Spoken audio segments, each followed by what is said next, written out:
8848 खाएको 20 लाख, तुच्छ रसलाइन भट्का र त्योसँग शीतनमा माछा काँड घाँटीमा अट्का गरेको 10 लाख।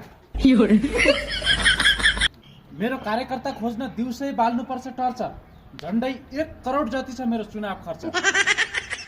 जसको कार्यकर्ता छैन उसको 1 करोड खर्च कसरी गरे 1 करोड खर्च? ओ निर्वाचन आयोग की ब्युटिफुल मैडम, के सोचे मैले 1 करोड खर्च के गाई भैँसी घाँस किनिकन खर्च गरे र न मैले तास खेलिकन खर्च गरे न किने खच्चरलाई दाना। मैले खर्च गरेको त जनतालाई खुवाऊ दारू पानी र खाना। तुममा कार्यकर्ता छैनन् तिमीले कहाँ गर्यौ खर्च?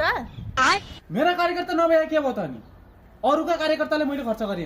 तुमको के पेट दुख्यो, तुमने के उपिएले टोक्यो, तुमको के टाउको दुख्यो, ठुलो गरी म जता पनि खर्च गर्न सक्छु।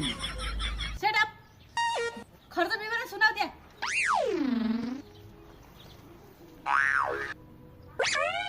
मेरो खर्च विवरण यस प्रकारको छ। 8848 खाएको 20 लाख, तुच्छ रसलाइन भट्का र त्योसँग शीतनमा माछा काँड घाँटीमा अट्का गरेको 10 लाख। त्यस पछाडि यो बियर खाएको रक्सीखाको विवरण यहाँ पेश गर्न पाइन्न। क्यारे मेरो सबभन्दा बढी खर्च यही रक्सीमै भएछ, पेश गर्न पाइन्न भनेर हुन्छ? कस्तो हिलो खाएछ ठुलो गरी म्याडम रहेछन्। मैले यो रडले रक्सी खाए जस्तो लाग्यो। कहिलेकाहीँ अत्यधिक खुसी भएर खाइयो, कहिलेकाहीँ अत्यधिक दुःखै पढेर खाइयो, कहिलेकाहीँ के तेरो चुनाव जित्ने फिक्स छ भन्दिन के गाउँलेहरू।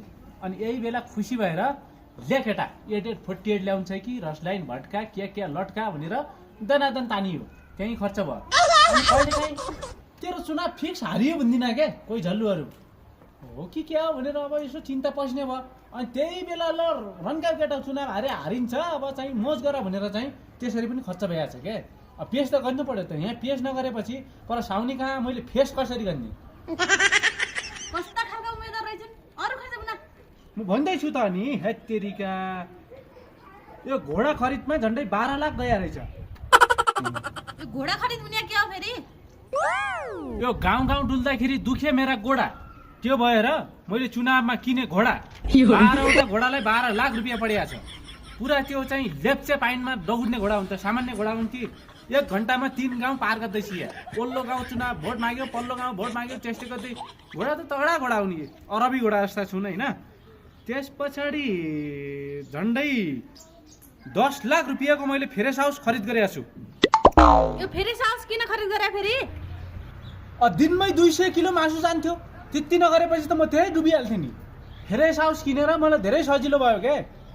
दिनमा 200 को दरले 2 महिनामा कति मासु गयो होला क्यालकुलेसन गर्दै म किनेदेखि हल्का हास आयो मेरो। नत्र दिनमै 2 किलो मासु खाइदिनाले त मलाई तनाव भइसकेको छ। त्यस पछाडि 30 लाख मेरो पेलेन भाडामा खर्च भइहाल्छ। पेलेन भाडा कसलाई तिर्या फेरि? कसलाई तिर्या गरे? सिल्ली मतदाताहरूलाई तिर्या नि। मैले पेलेन भाडा हालिदिएँ, उदो पेलेन टु पेलेन गरे, भोट अन्तर हन्काइदिए, तर खर्च त भयो नि त मेरो कम्तीमा। त्यस पछाडि यो 20 लाख रुपियाँ चाहिँ काच्चा कुच्चा खर्च छ क्या फेरि म्याडम है। यो काच्चा कुच्चा खर्च पनि के हो फेरि?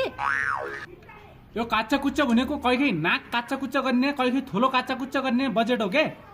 डनहरूलाई यो हिसाब राम्रोसँग राख ल, नत्र फेरि तिमीले पनि काच्चा कुच्चा गरिदिन्छु फेरि।